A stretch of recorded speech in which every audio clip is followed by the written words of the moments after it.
Imagine yourself hidden beneath a dark hood, silently bearing the burden of justice.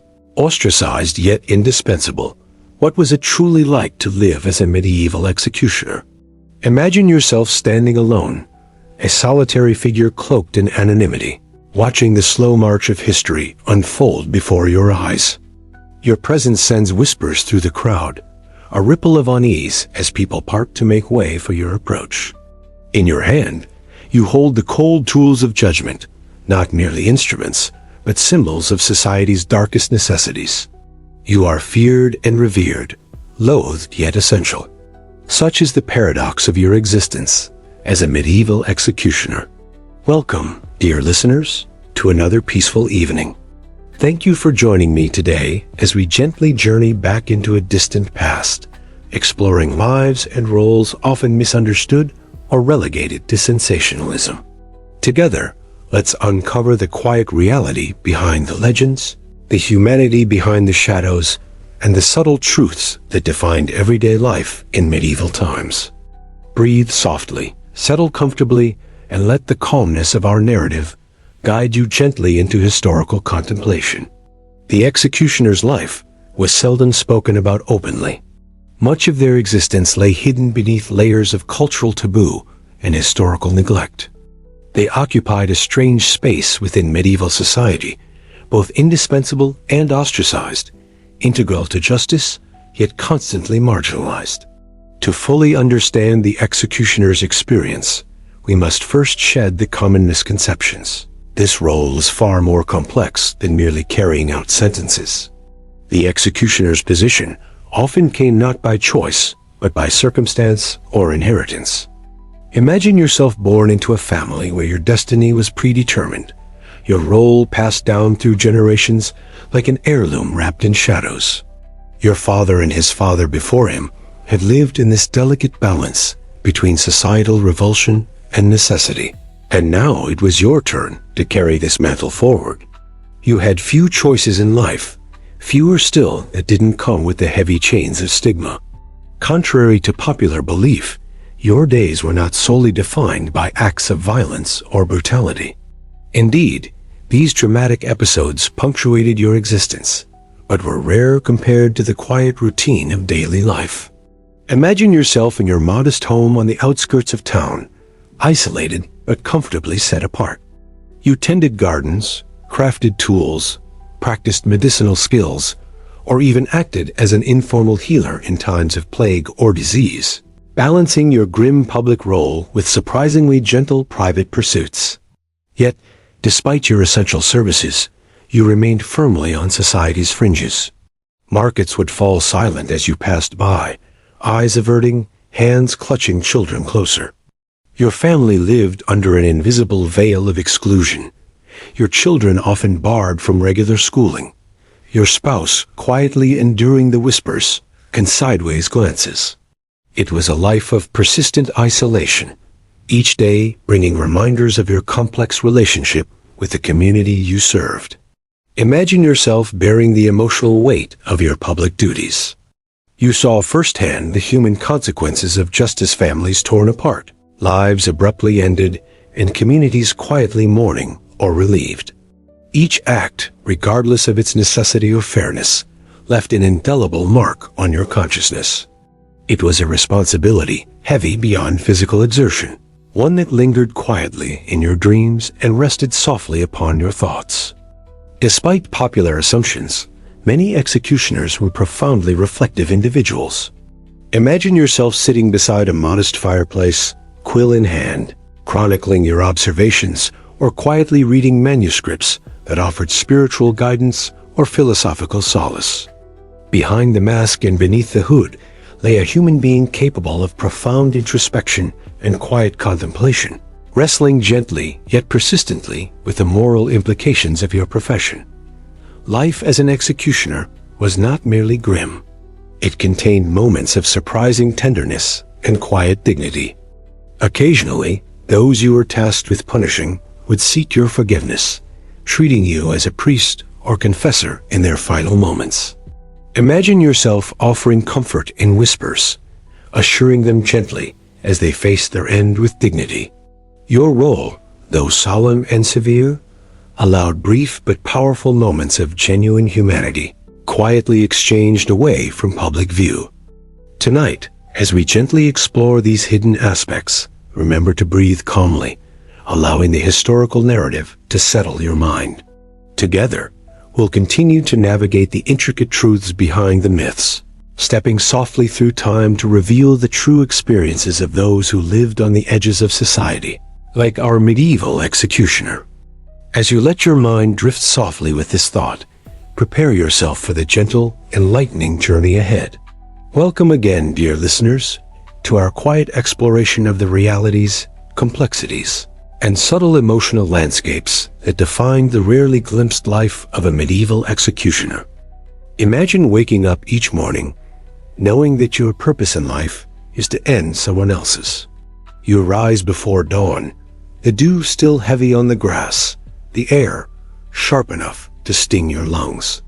Your hands, rough and cracked, carry the memory of countless necks laid across the warm wooden block. You are the medieval executioner, the figure who exists in shadows, feared and needed, condemned and indispensable. Welcome to a life where every breath you take is intertwined with the knowledge that yours is not a life of choices, but of consequences. You are both servant and judge, a silent witness to humanity's darkest impulses and its most desperate pleas for mercy. In medieval towns, the executioner was a paradox. Society abhorred him, yet called upon him to maintain order. He was both a punishment and a reminder, a living embodiment of what happens when the rules are broken. You might picture him as a monster, but imagine for a moment the quiet dread that fills his home, the thin line he walks between duty and damnation. The executioner's home is not a grand estate on the hill. Instead, it sits at the edge of the village, almost an afterthought in the landscape. His house is often marked, sometimes by a simple black cross on the door, sometimes by the hush that follows when he passes in the market. People avoid his gaze. Children hide behind their mothers. Vendors flinch when his shadow falls over their stall. You do not buy bread from him. You cross the street. Inside that lonely dwelling, the executioner rises to a world of rituals. He sharpens his blade with the precision of a sculptor, not out of love for his craft, but out of necessity. A dull blade does not merely make the task harder, it prolongs suffering. And for a man whose entire existence revolves around administering justice, the line between necessary cruelty and unnecessary pain becomes his daily meditation. He has no apprentices in the traditional sense. The trade is passed through a thin, blood-soaked thread of family, father to son. There is no guild to guide him, no master's approval to earn. The knowledge is practical, pragmatic. How to position the body so it does not struggle, where to strike so death comes swiftly, how to avoid the messy consequences that turn an execution into a spectacle of chaos. When he leaves his home, he does not walk among friends. The executioner is an outsider in every sense. He may be paid in coin or grain, sometimes in silence or even disdain. In many towns, he is forbidden to enter certain spaces. No church, no communal feasts, no festivals. He is invited only to the darkest corners of collective life, his presence a necessary evil. Yet paradoxically, he is also called upon to cleanse. When a plague devastates the town, when criminals rot in the square, it is the executioner who handles the remains. He becomes both cleaner and culler, carrying out the hidden labors no one else will touch. His hands are always busy, yet his soul remains perpetually idle, wandering in corridors of moral uncertainty. At home, his family exists in a separate orbit. His wife, if he has one, carries her own burden. She is watched as closely as he is. Her words are measured, her friendships few. Children born into this family are marked before they can even speak their first words. In some towns, they are barred from learning certain trades or marrying into certain families. Stigma becomes an inheritance, as real as any property deed. As he sharpens the blade, he listens to the distant murmur of the village.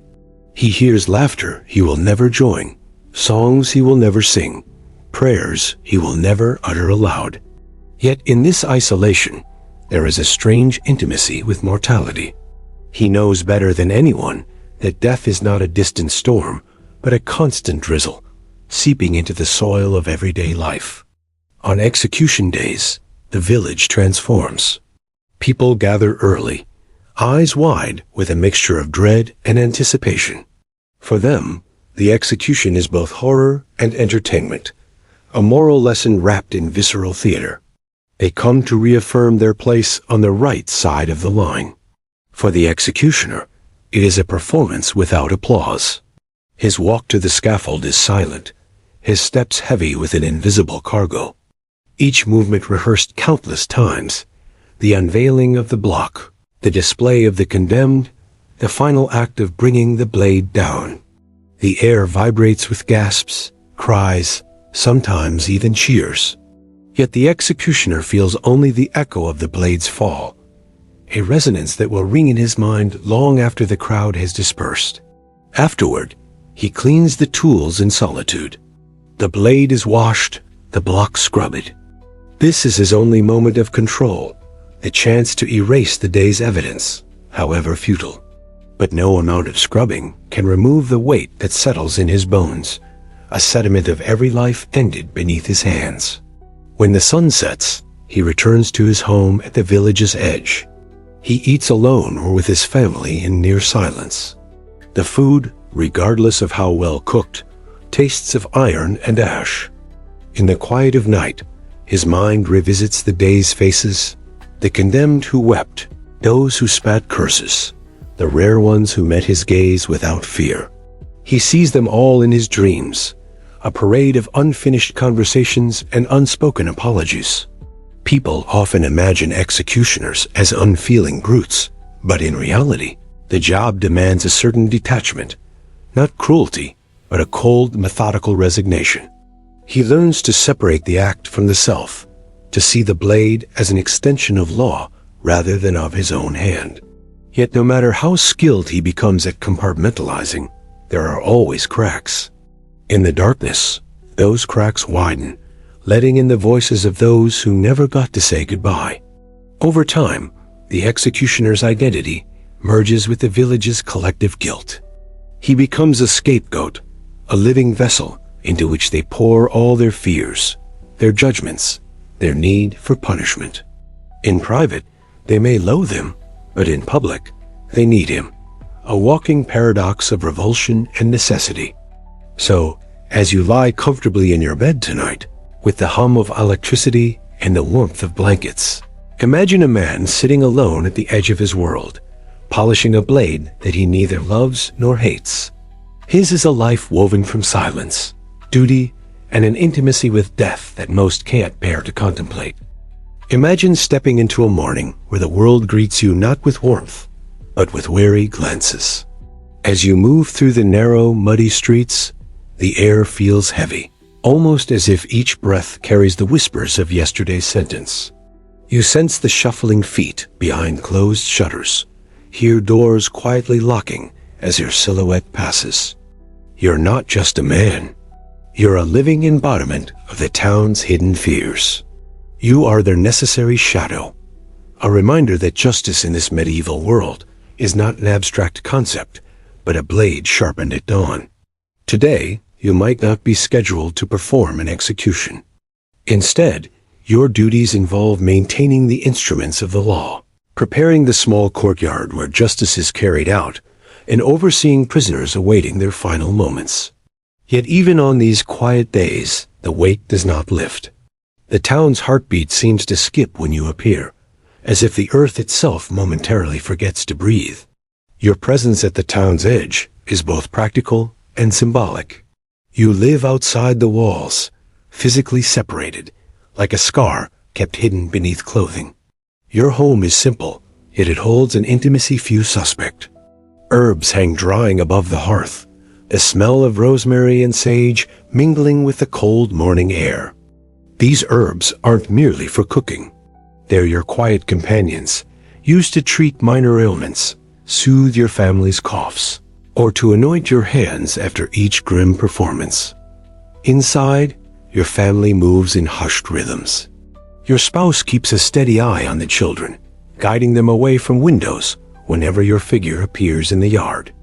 The children, though accustomed to your presence, learn early that the world beyond your doorstep judges them harshly for your profession. They grow up quickly, learning to speak in careful tones to avert their gaze when townsfolk pass by. Even simple joys, like playing near the stream or chasing stray dogs, are overshadowed by a constant reminder. They are the executioner's children. You spend hours preparing the wooden block, examining its surface for splinters, ensuring it stands firm and unwavering. Your hands, rough and cracked, move with an almost meditative precision. The block is more than wood. It is a silent witness to each final breath, each tear shed under gray skies. After, you wash it carefully, as if scrubbing away the sorrow that clings to its grain. At times, villagers approach you from afar with strange, hesitant respect. Some believe you possess spiritual insight, that you stand closer to death than any priest or healer.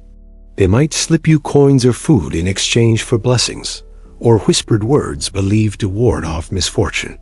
You never laugh at these requests.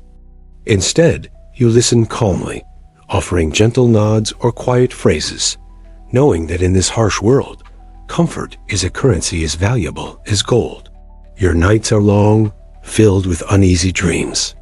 You hear the echoes of past confessions, see the flickering torches of the crowd, feel the cold handle of the blade in your palm, even as you lie beneath a coarse wool blanket.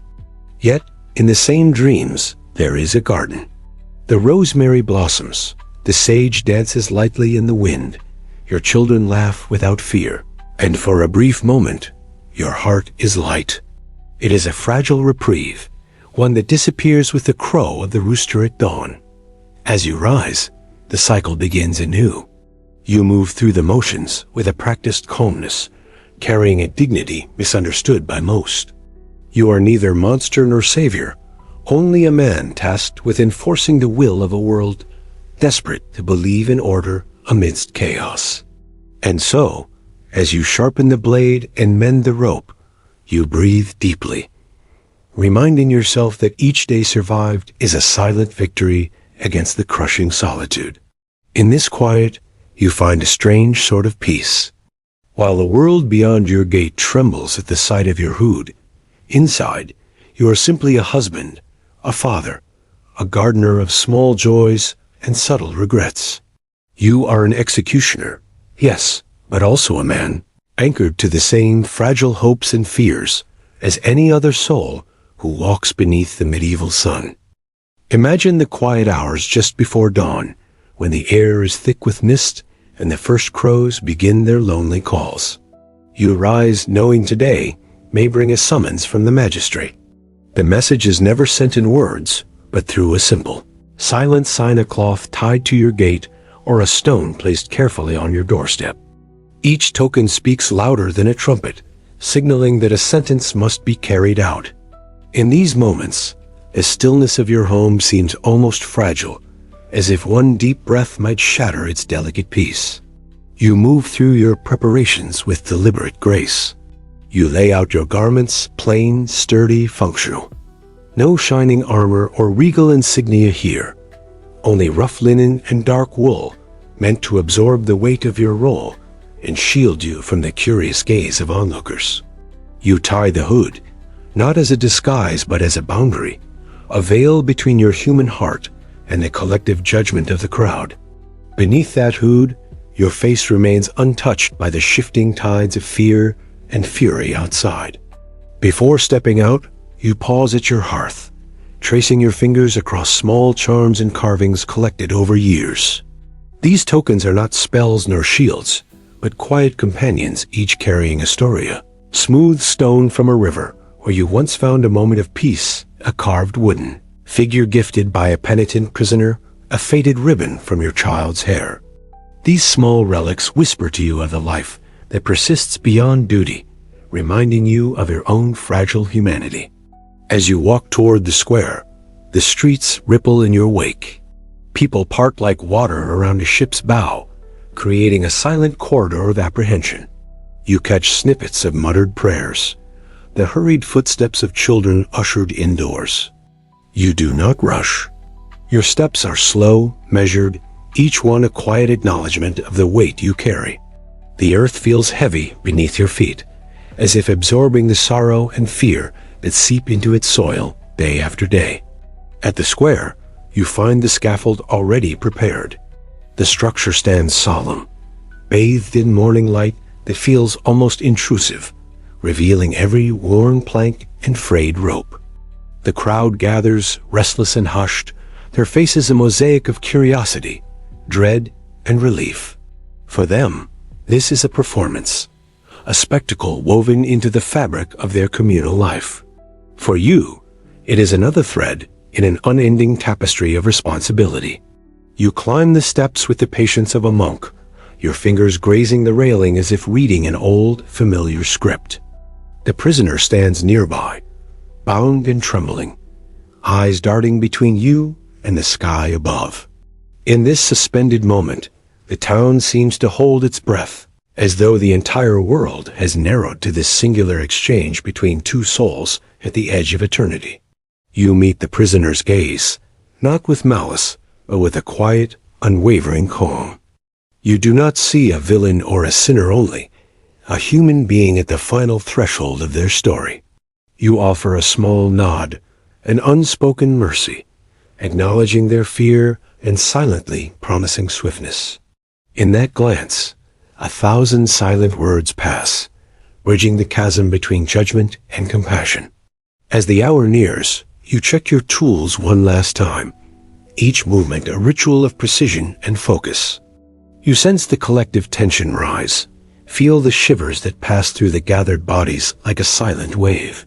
The priest murmurs final rites, and the prisoner's lips tremble in private prayer. You stand behind, a quiet sentinel, ready yet deeply aware of the fragile line between life and memory. When the final moment arrives, the world seems to contract into a single heartbeat. Your hands move without hesitation, guided by years of practice and an unspoken promise of dignity. The act is not a celebration of violence, but a final punctuation in a life already written. You hear no cheers, only the echo of your own breath and the distant weeping of those who remain. Afterward, as the crowd disperses, you remain alone on the platform, gazing at the horizon where the first warmth of day begins to seep into the sky. You do not rush to leave. Instead, you allow the silence to wash over you, a fragile balm against the noise that will inevitably return. You descend the steps slowly, each creak of wood a quiet farewell to the life just ended. Returning home, you slip back into the rhythms of your private world. The herbs await, the children's laughter floats from another room, the simple meal sits warming by the hearth. You sit, exhale, and for a moment, the heavy cloak of your role falls away. You are once again merely a man, bearing the same fragile hopes and fears as any other, until the next token appears on your doorstep, and the cycle begins anew. Imagine an afternoon spent not in action, but in waiting. You sit by the narrow window of your small home, watching shadows crawl across the courtyard like silent storytellers. Outside, townsfolk resume their ordinary lives. Mothers wash linen in the stream. Merchants shout prices in the market. Children chase stray chickens through muddy lanes. Yet, within your walls, the air is thick with the memory of the morning's solemn duty. Your hands rest on your knees, fingers still bearing the faint smell of iron and earth, though they have been washed and scrubbed countless times. These hours stretch long and thin, a quiet corridor between public duty and private solitude. You occupy this space with practiced patience, tending to small tasks, mending a torn sleeve, whittling a piece of wood into a new handle, stirring a pot of pottage simmering slowly on the hearth. These mundane activities are not mere distractions, but gentle anchors, small rituals that tether your mind to the present moment. The steady rhythm of your knife against the wood, the slow swirl of a wooden spoon, each motion a quiet prayer for normalcy. Through the open window, you hear faint snippets of laughter, a reminder of the life from which you stand apart. Sometimes you catch a glimpse of a neighbor glancing toward your gate, eyes quickly turning away when they meet yours. You are not hated outright, your work is understood, if not embraced, but you remain a figure that exists on the edge of communal life, always there, always apart. The village may depend on you to maintain order, yet they cannot invite you into their circle without feeling the icy breath of mortality at their backs. Your children, too, learn this distance early. They grow to understand that while they may play in the fields or visit the market, they carry an invisible Mark I that whispers in other children's ears and echoes in the tight smiles of the townswomen. You watch them sometimes, their laughter tinged with a caution beyond their years. They learn to navigate the world lightly, stepping softly through conversations, offering fewer words and avoiding unnecessary attention. Your spouse carries the burden differently. In the quiet hours of evening, when the hearth crackles and the day has finally loosened its grip, they sit beside you, eyes tracing the lines of your face. Words pass between you softly, often without speaking, woven into the simple acts of shared existence: a touch on the shoulder, a bowl of broth passed carefully, a blanket adjusted in the night. Together, you build a small fortress of warmth against the cold stares and hushed voices beyond your door. As dusk falls, the final glow of sunlight drapes the village in a gentle haze. You step outside, inhaling the earthy scent of tilled fields and distant wood smoke. You listen to the calls of night birds, the gentle creak of wagon wheels returning from distant pastures. This is the hour when the world softens, when judgment and duty fade into the quiet pulse of life. You feel for a fleeting moment, almost invisible, neither executioner nor outcast, simply another figure moving beneath the wide, indifferent sky. In these moments, you find small fragments of freedom. You might wander to the edge of the fields, feeling the roughness of stalks against your palms, or pause to watch the moon rise, its pale light brushing your hooded silhouette with an almost tender glow. You are reminded that beyond the heavy cloak of your role lies a beating heart, a mind filled with forgotten dreams and quiet longings. As night deepens, you return home to find your family gathered near the hearth. A simple supper awaits, humble yet nourishing. You eat slowly, savoring each bite not merely for its taste, but for the human connection it represents. Each moment shared around the table is a fragile defiance against the harshness of your public life, a soft promise that beneath the hood and blade lies something profoundly human and enduring. And when sleep finally claims you, you drift between worlds, the echo of the scaffold beneath your feet, the warmth of your child's hand in yours, the ghostly whispers of those you have guided into silence. You breathe deeply, surrendering to the gentle embrace of dreams, knowing that tomorrow may bring another stone on your doorstep, another breath held by the village, another silent farewell. Yet tonight, within these walls, you are simply alive, and that is enough. Imagine the days when no summons arrives, no scaffold awaits, and no watchful eyes follow your every step. These rare intervals stretch like quiet meadows between storms, allowing your mind to wander beyond the echo of judgments. You rise without the weighted urgency of duty, your breath slower, your gaze softer.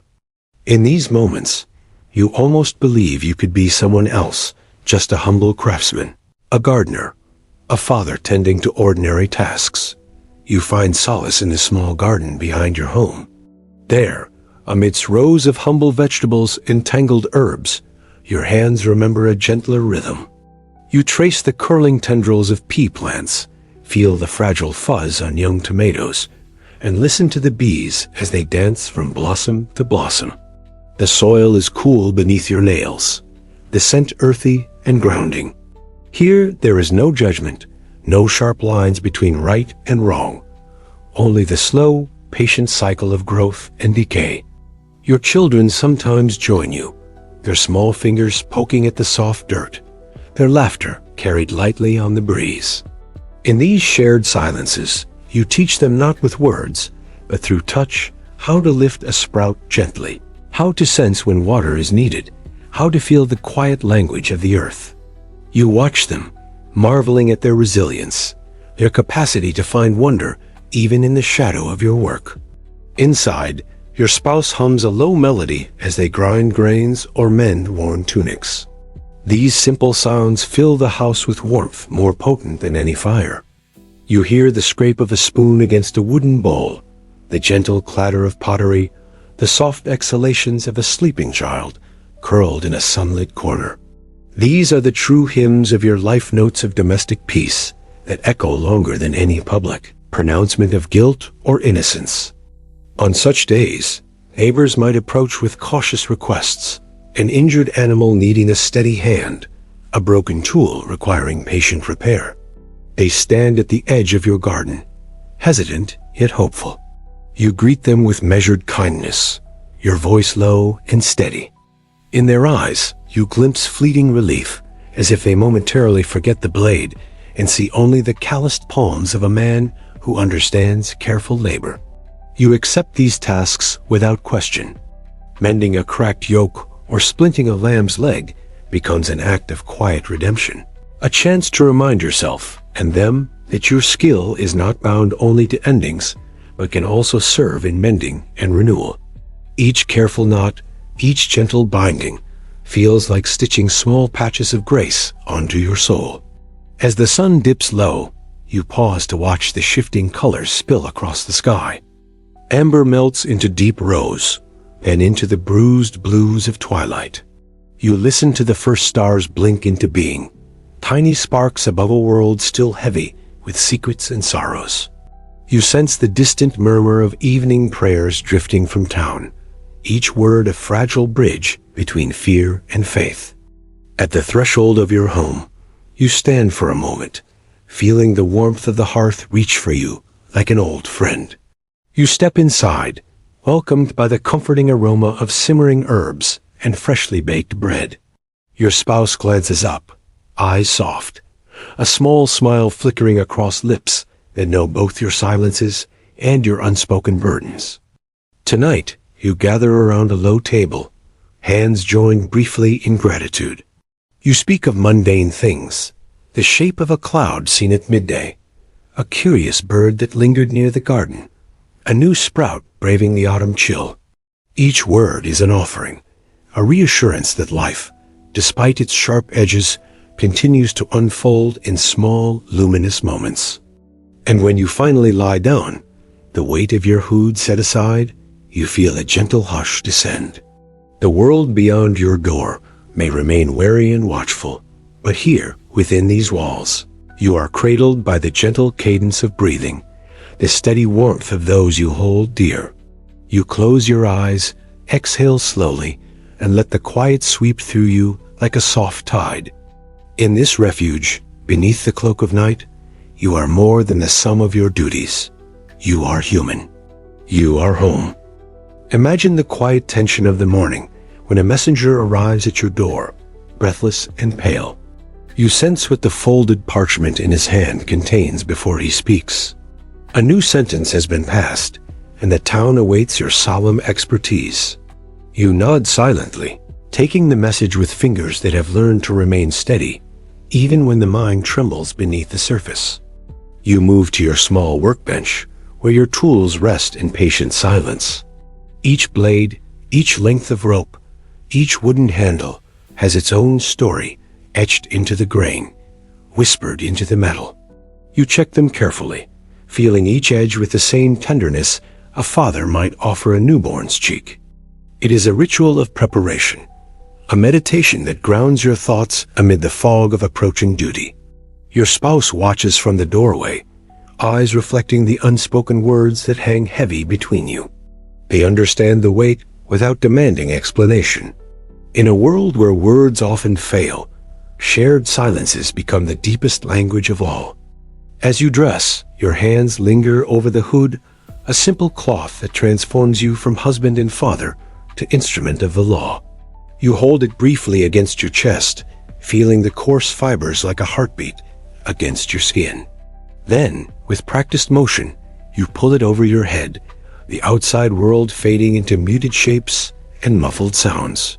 The walk to the town square is long, each step echoing like a drumbeat in your mind. You move past fields now bright with morning dew, past small homes where children peek from behind curtains, eyes wide with a cocktail of fear and fascination. Their mothers pull them back swiftly, as if the mere sight of you might bring misfortune into their homes. In the square, the platform stands like a silent sentinel. You approach it slowly, your hands running lightly over the wooden railing, feeling the grooves worn by countless previous encounters. You climb the steps, the wood creaking beneath your weight like a quiet lament. The condemned stands waiting, guarded by watchful eyes. You meet their gaze, sometimes defiant, sometimes broken, always profoundly human. You sense their pulse quicken, see the tremor in their shoulders, the tightening of their fists. You offer no words of comfort or condemnation. Instead, you give a single nod, a silent acknowledgement that they are seen not just as a sentence, but as a person standing on the precipice of their final breath. As the town gathers, the air thickens with a heavy expectancy. Murmurs ripple like distant thunder, punctuated by the occasional wail of grief from a loved one. The priest recites prayers, his voice a low chant that weaves through the crowd like a thin thread holding fragile fabric together. You prepare the tools one last time, checking the edge of the blade with a small, practiced swipe. Each motion is deliberate, not for spectacle, but for certainty. You cannot allow hesitation to mar this final act. Mercy, in your hands, is measured not in words, but in precision and swiftness. When the moment arrives, you step forward into the hush that descends like a thick fog. The world narrows to the small space between your hands and the condemned's bowed head. You move with solemn grace, each breath measured, each movement steady.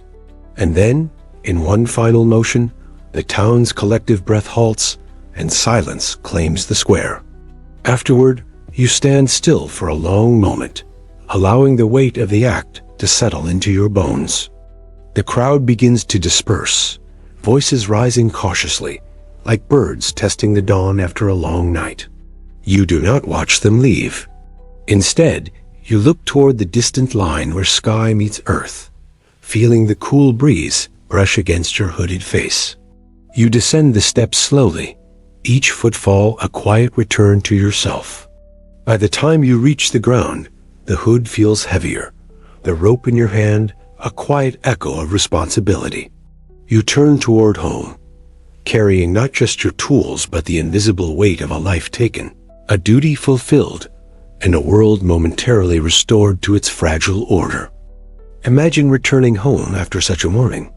You step across the threshold, leaving behind the echo of the square, the muted gasps, the averted eyes. The familiar scent of simmering herbs and wood smoke greets you softly, as if the house itself exhales in relief at your return. Your spouse stands nearby, gaze lowered yet attentive, ready to absorb the silent stories written in the slow movement of your shoulders. You remove the hood slowly, the fabric folding in on itself like a dying flame.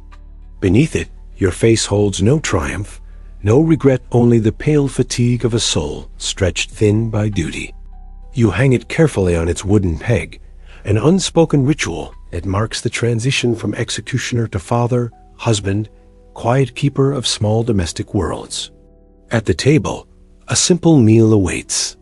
Dark bread, a pot of broth with floating bits of wild herbs, perhaps a wedge of aged cheese. You sit, each movement deliberate, as if the table might vanish should you move too quickly.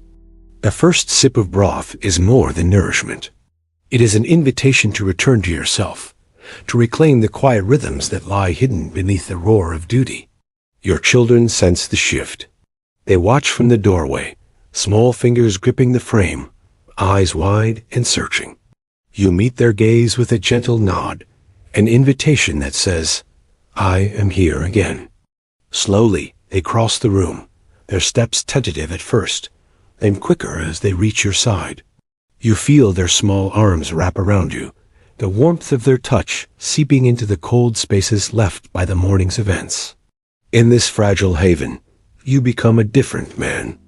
You listen to their stories of imaginary adventures, their excitement over a new bird seen in the garden, a found pebble shaped like a heart. Each word pulls you further from the square. Each laugh stitches close the silent wounds of your morning. Your spouse moves quietly around you, setting fresh water, adjusting the fire, slicing fruit with practiced hands. These acts are not grand gestures, but the small, steady beats of devotion that form the backbone of your shared life. You exchange a glance now, and then a brief spark of understanding, a silent promise that this fragile world, built from shared breaths and steady hands, will hold as long as you both continue to believe in it. Later, you step outside into the dwindling light of the afternoon. You wander among the rows of herbs and vegetables, touching each leaf as though reassuring an old friend. The earth feels solid beneath your boots. The air carries the scent of coming rain. You inhale deeply, feeling the tension in your chest soften slightly, like a knot slowly untying. A neighbor passes by, their steps faltering as they notice you. There is a moment of hesitation, a quick glance toward the hood hanging by your door. Then, a cautious nod, a mumbled greeting. You return the gesture calmly, neither inviting nor rejecting. This quiet dance of recognition and avoidance has become part of the language of your life. As dusk arrives, the family gathers once more. Candles flicker softly, casting gentle shadows on the walls. You share a simple supper, voices low, punctuated by small bursts of laughter.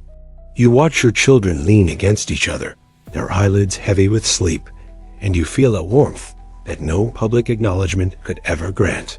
When you finally rise to extinguish the candles, you pause, allowing your gaze to linger on the peaceful faces around you. You understand, perhaps more deeply than anyone, the fragile thread that ties each heartbeat to the next, the quiet miracle of simply being alive another day. And so, as the last flame fades into darkness, you climb into your narrow bed, the blankets heavy but comforting. You close your eyes, carrying with you the sound of soft breathing and the memory of small hands holding yours. The morning will come again, with its tokens and shadows, but tonight, you rest in the quiet embrace of an ordinary evening. Imagine the slow bloom of dawn after a night of fitful dreams. You wake before the birds, the room still cloaked in a gray hush. You sit on the edge of the bed, feet finding the cool floor, breath moving in a quiet rhythm as your mind drifts between what has been and what awaits. Today may bring another summons, or it may pass in merciful silence. Either way, you rise, guided by the same steady pulse that has carried you through countless mornings. You dress in simple garments, worn soft by years of washing and mending. The cloth wraps around your shoulders like a gentle promise, a shield against the sharpness of the outside world. In the kitchen, the first embers crackle back to life. You stoke them patiently, each spark a small echo of warmth against the vast emptiness that sometimes pools in your chest. Your spouse joins you, moving with a quiet familiarity that soothes the restless corners of your mind. You share a brief glance, a subtle exchange that holds more comfort than any words. Together, you prepare a simple breakfast: fresh herbs, crushed into coarse bread, a pot of thin porridge stirred with slow, deliberate circles.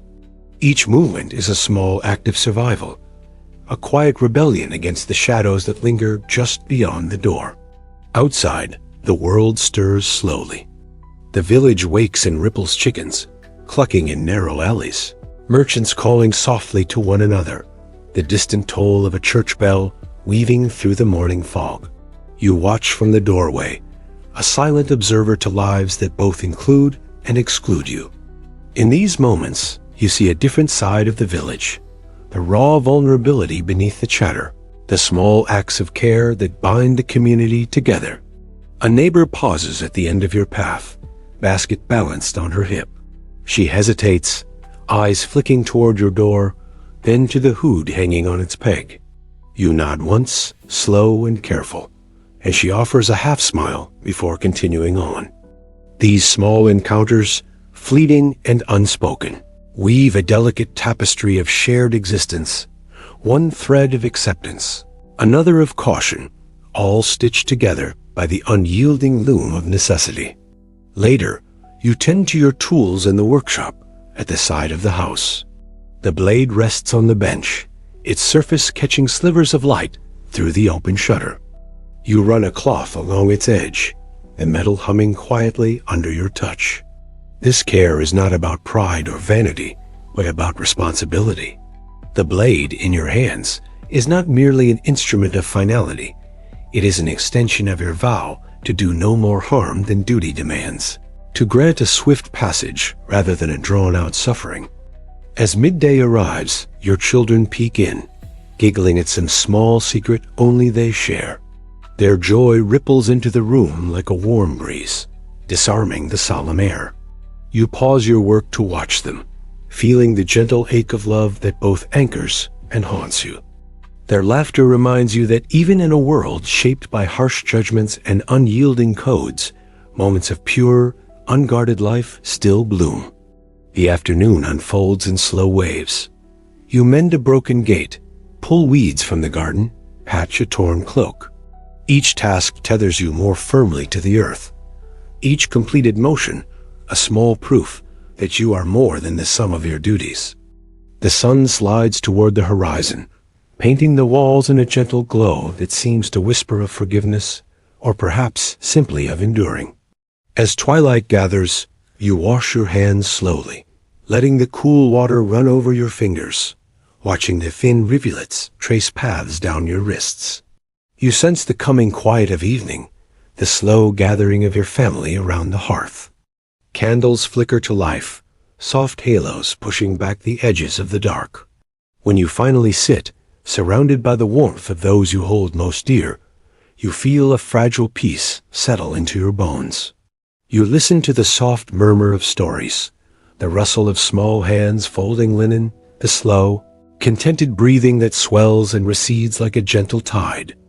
And for a fleeting moment, the world beyond your walls dissolves, leaving only this sanctuary of shared breath and quiet hope. Imagine the softness of evening settling over the village, a gentle blanket woven from fading light and drifting chimney smoke. You step outside one last time before night fully claims the land, the cool air brushing your face like a quiet blessing. The day, with all its unspoken tensions and silent reckonings, begins to loosen its grip. In the stillness, you hear the distant murmur of final prayers, the faint clatter of shutters being drawn, the low, contented hum of livestock settling in their stalls. The village exhales as one, a slow surrender to the coming dark. You walk along the garden's edge, fingers trailing over the rough leaves and delicate petals, each touch an unspoken farewell to the day's small labors. You pause beneath the wide sky, eyes tracing the first stars as they bloom in the deepening blue. Each one feels like a fragile promise, a distant reminder that light endures even when hidden. You stand there for a while, your breath misting in the chill, your heart beating a slow, private rhythm. When you return indoors, the warmth greets you as if it had been waiting. The hearth glows softly, casting long, comforting shadows that sway gently across the floor. Your family gathers close, voices low, movements careful and tender. You join them, settling into a quiet circle of shared presence. Your spouse lays a hand on yours, the weight of it more reassuring than any word. You meet their gaze, a steady current flowing between you, carrying all the unsaid fears and the small, defiant hopes that have kept you both moving forward. The children curl nearby, eyelids heavy, their small bodies breathing in gentle synchrony with the flickering flames.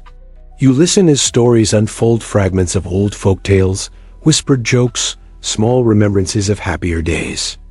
The room becomes a fragile vessel, holding each laugh and sigh as if they were sacred relics.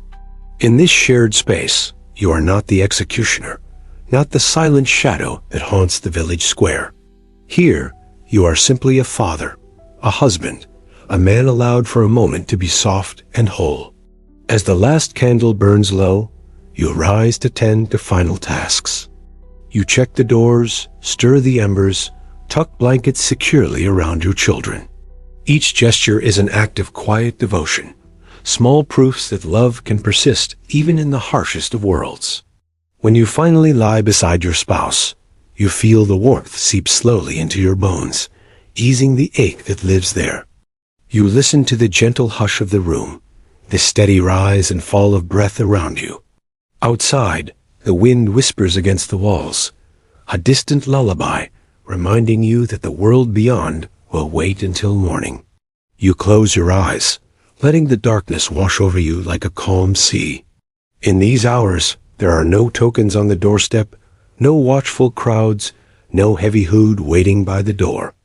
Only the steady pulse of life shared in small, quiet ways. And as sleep draws you deeper, you carry with you a single, fragile thought that beneath the weight of every duty, there remains a simple truth. You are human, and tonight, that is enough. Imagine the first rays of dawn spilling across your face, a tender reminder that each day offers a new breath, even if the air remains heavy with yesterday's echoes. You rise slowly, the floorboards cold and creaking beneath your feet. The world beyond your door has already begun its restless hum. But for now, you move quietly, as if not to disturb the fragile thread of peace woven through the early hours. You light the hearth, its soft glow crawling up the walls, pushing back the last shadows of the night. The familiar scent of burning wood wraps around you, a comforting cloak against the chill.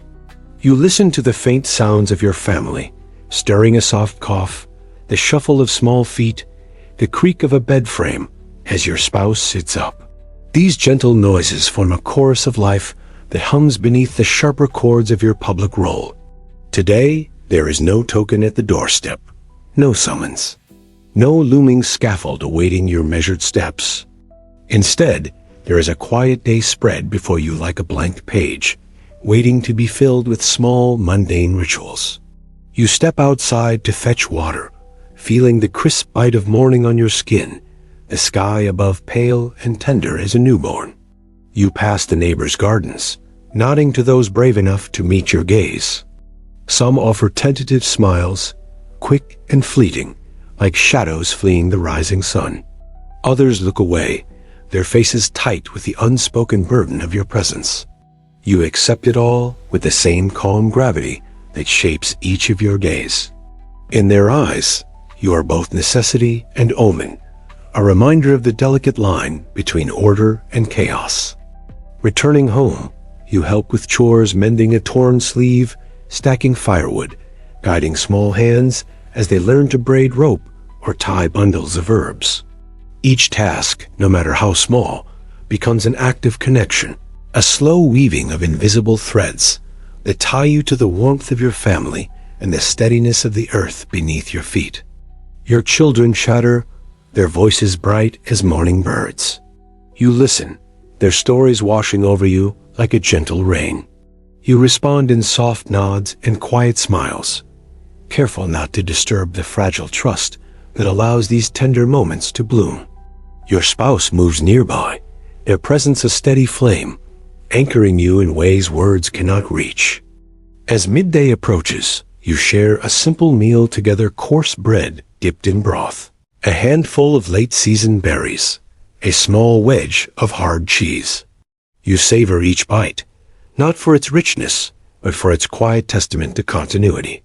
Each meal shared is a quiet celebration that life, despite its harshest demands, insists on persisting. Afterward, you step outside once more, wandering to the edge of the fields.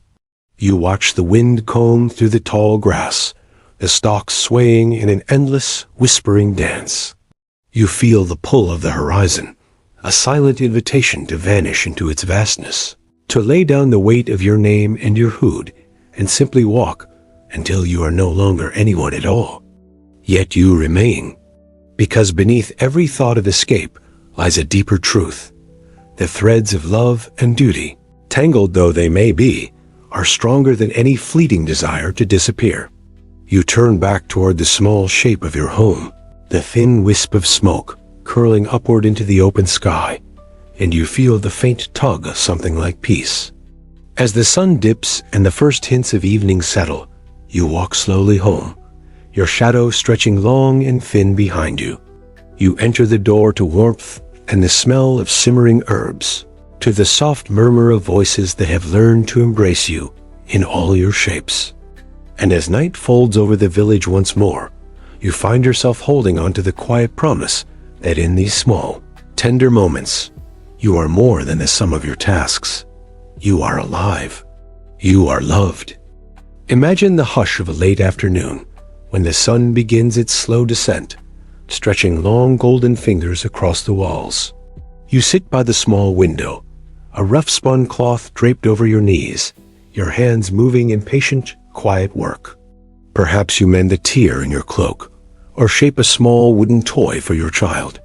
Each movement is slow, intentional, carrying the weight of someone who understands how fragile and fleeting each moment truly is. Outside, the village begins its gentle evening rituals. You hear the clinking of pails at the well, the low murmur of neighbors exchanging small kindnesses, the bleating of goats being herded back into their pens. These sounds are a soft reminder that even in a world edged with fear and suspicion, life insists on continuing in simple, steadfast ways. Your spouse moves around the room, sweeping stray bits of straw, checking the stew pot that simmers quietly over the hearth. Their face is calm, eyes focused, each gesture imbued with the quiet knowledge of someone who has learned to build sanctuaries from the smallest acts. You exchange a glance now, and then a thread of connection, invisible but unbreakable, holding you both steady in the swirl of an uncertain world. Your children drift in and out, chasing each other in small circles, their laughter rising like birds startled into flight. You watch them, each giggle a fragile jewel in the fading light.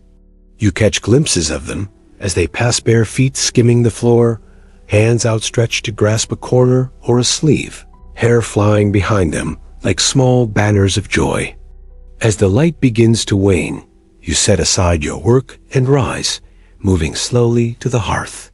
You stir the pot with careful, rhythmic motions, breathing in the aroma of root vegetables, herbs, and the faint hint of smoke. It is a humble meal, but it carries a warmth far deeper than any banquet could provide. You call the family to gather, your voice low but firm, a quiet invitation rather than a command.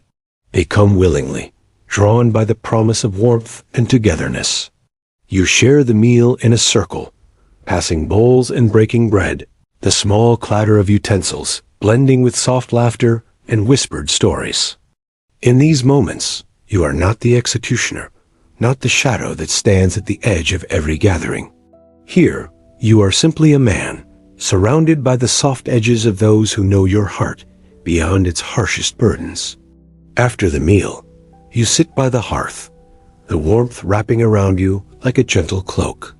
You listen as your spouse hums an old melody, a song from a time before your hands learned the weight of final judgments. Your children curl beside you, their breathing soft and even, their heads resting against your side. You rest a hand on their backs, feeling the rise and fall of each breath, the steady pulse of life that reminds you of your own humanity. As night deepens, the room grows quiet, shadows dancing gently along the walls. You watch the last embers fade, the glow sinking into a soft, comforting darkness. You rise one last time to check the doors, to look out into the night, where stars gleam like distant, watchful eyes. Returning, you slip beneath the covers, the simple weight of the blanket, a final, soothing embrace. You close your eyes and listen to the quiet symphony around you, the small sighs of your children, the even breath of your spouse, the distant rustle of wind against the walls. In this quiet, you find a rare and precious refuge, a space untouched by the blade, untouched by the eyes of the crowd. Here, you are simply yourself. And as sleep finally takes you, you carry with you the soft promise that in these gentle, ordinary moments, you are allowed to be whole, to be at peace, to be home. Imagine the morning that follows, soft and uncertain, as if the world itself hesitates before unfolding. You wake to the muffled sounds of your family, stirring a pot being set on the fire, hushed whispers exchanging plans for the day, the creak of the door as a child slips outside to greet the waking sun. You sit for a moment, hands resting on your knees, feeling the quiet hum of your own heartbeat. In this gentle pause, you sense the fragility of the life you have built, a delicate lattice woven from countless small acts of care and endurance. Today, there is work to be done in the garden. You step into the morning light, the earth damp and fragrant beneath your boots. You move between rows of herbs and vegetables, fingers brushing dew from tender leaves. You pause to pull a stubborn weed, to tie a sagging vine to its stake, to collect a few ripe tomatoes warm from the sun. Your spouse appears beside you, a basket slung over one arm, their eyes catching yours with that familiar, steady warmth. Together, you work in companionable silence, each gesture a wordless conversation that speaks of shared burdens and shared hopes. The children run nearby, their laughter rising in quick, bright bursts that cut through the morning haze. At midday, you all gather beneath a low tree, the canopy casting a shifting mosaic of shade across your faces. You share slices of coarse bread and handfuls of berries, the simple fare tasting sweeter beneath the open sky. You watch the sun climb and dip, the shadows drifting slowly, marking the quiet passage of time. As afternoon approaches, you turn to small repairs, patching a fence, mending a loose shutter, sharpening a worn blade, not for its grim purpose, but for the tasks of daily life. Each movement anchors you, reminding you that your hands can create as well as destroy, can heal as well as sever. Later, as dusk settles, you gather once more at the hearth. The room fills with the gentle murmur of evening stories half told, lullabies drifting towards sleep, the steady crackle of the fire. You listen, feeling each sound settle into the hollows of your bones, a quiet balm against the echoes of the past. When the children have drifted to sleep, you and your spouse sit side by side, shoulders touching lightly. You speak in low tones of tomorrow's small plans, the planting of new seeds, the mending of a roof, the coming of the next market day. These small anticipations stitch the future together, thread by patient thread. As the final embers fade, you slip into bed, the darkness folding around you like a deep, silent sea. You close your eyes and feel, beneath all the layers of duty and expectation, the soft, unbreakable thread of your humanity pulsing steady and true. In that final moment before sleep takes you, you hold on to the quiet certainty that even in a world defined by harshness, there remains room for tenderness, for hope, for the simple miracle of another day. Imagine waking to a sky the color of soft ash, the horizon blurred by a quiet mist that drifts like a thin veil over the fields. You rise slowly, the cold floor grounding you in the present moment. You wrap yourself in a thick cloak, the rough wool scratching softly at your neck, a familiar reminder of all the mornings that came before. The world beyond your door greets you with a muted hush. You step outside, your breath blooming in gentle clouds, each exhale a small offering to the silent dawn. You make your way to the edge of the village, where frost clings to the low stone walls, each blade of grass encased in delicate crystal armor. You pause there, feeling the weight of your solitude settle across your shoulders like a second cloak. You notice the small signs of life waking around you, the flicker of a candle behind a neighbor's window, the faint creak of a wooden shutter opening to let in the pale light. In these ordinary movements, you sense the quiet choreography of survival, each gesture, an unspoken promise to keep moving forward, no matter the season or sorrow. Returning home, you find the hearth already lit, the aroma of herbs drifting through the room like a gentle invitation. Your spouse moves steadily, hands practiced and sure, each movement a silent poem of devotion. The children shuffle in, their hair tousled, eyes still heavy with dreams. You share a simple meal, the warmth of it sinking deep into your bones. Later, you carry a bundle of wood to the shed, your steps slow but steady. Each piece you stack feels like a small prayer and act of preparing, not only for the cold, but for the unpredictable currents of life itself. You pause to look up at the sky, the mist beginning to lift, revealing thin strands of pale blue like threads pulled from an old tapestry. In the afternoon, you mend a torn cloak, your fingers weaving needle and thread through the fabric with patient care. As you work, your mind drifts to the days past the faces of those you have stood before, the final nods exchanged in the quiet space between breath and eternity. You do not dwell on these moments with regret or pride. Instead, you hold them like smooth stones in your pocket, heavy but familiar. As dusk descends, you gather your family once more. You share a simple supper, the laughter subdued but genuine, echoing softly against the wooden walls. You listen to each voice carefully, allowing their warmth to weave a protective circle around you. Here, in this small sanctuary, you are allowed to be more than your duty, to be seen as father, as partner, as human. When the last embers dim and the room folds into darkness, you settle beneath the covers, the cloak of night wrapping you in its silent embrace. You close your eyes, feeling the gentle cadence of breath beside you, the quiet beat of hearts intertwined. In that final softness before sleep, you understand that each day, however heavy, carries within it small seeds of grace, and that, perhaps, is enough.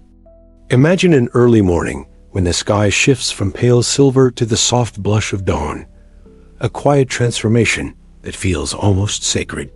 You wake slowly, the weight of the blanket pressing you gently into the mattress, as if urging you to linger just a moment longer in the warmth. But the world beyond your walls calls, and so you rise, stretching each limb as if greeting an old friend. You move through the house with quiet steps, each creak of the floor a familiar note in the morning's delicate symphony. The hearth is cold now, waiting for your practiced hands to coax it back to life. You kneel, feeding small twigs and dried moss into its hollow mouth, watching as the first flickers of flame catch and grow, a fragile promise of comfort. The scent of smoke drifts upward, mingling with the faint aroma of herbs hung to dry near the rafters. You prepare a pot of water, setting it to heat slowly, the steam rising in gentle spirals. These small rituals root you, each movement a thread that ties you to the steadiness of your own breath. Your spouse emerges, their hair still tousled by dreams, eyes soft with sleep. You share a look that holds years of shared silence and whispered words, 1,000 small forgivenesses and countless quiet joys.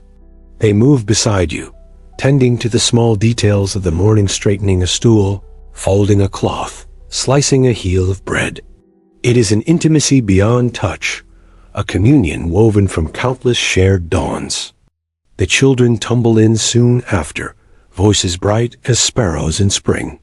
You watch them with a quiet tenderness, each shout and giggle a note of music that eases the deeper aches you carry.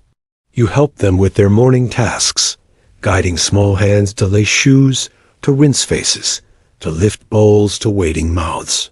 After the meal, you step outside, the day unfolding in slow, golden waves. You work in the yard, splitting logs, stacking them in careful rows, each strike of the axe ringing through the crisp air. Between each motion, you pause to breathe, to feel the solidity of the earth beneath your feet, to watch a bird dart across the garden fence. Later, as the sun climbs higher, you mend a broken tool, your fingers moving with patient familiarity. These small labors, quiet and necessary, remind you that your hands can nurture as well as end, can shape and repair rather than only sever. When the day wanes you gather with your family once more. You share the evening meal, the warmth of it settling into your bones like a gentle ember. You listen as your children recount the small triumphs of their day, your spouse's voice weaving around theirs in gentle encouragement. As night deepens, you settle by the fire, the room hushed but alive with the soft rustle of breathing, the occasional creak of settling wood. You watch the flames dance, the shadows they cast flickering like half-remembered dreams on the walls. Finally, you rise, moving quietly through the home to check each door, each shutter, each small detail that guards the tender peace of your world. You return to the bed, slipping beneath the covers, the warmth of your family radiating around you. You close your eyes, and in that last, drifting thought before sleep takes you, you find a simple truth beneath every burden, every task, every shadow. There exists a quiet, unwavering thread of love. And tonight, as the world sighs beyond your walls, that is enough. Imagine a night when the moon hangs low and full, casting a pale silver path across the rooftops and fields.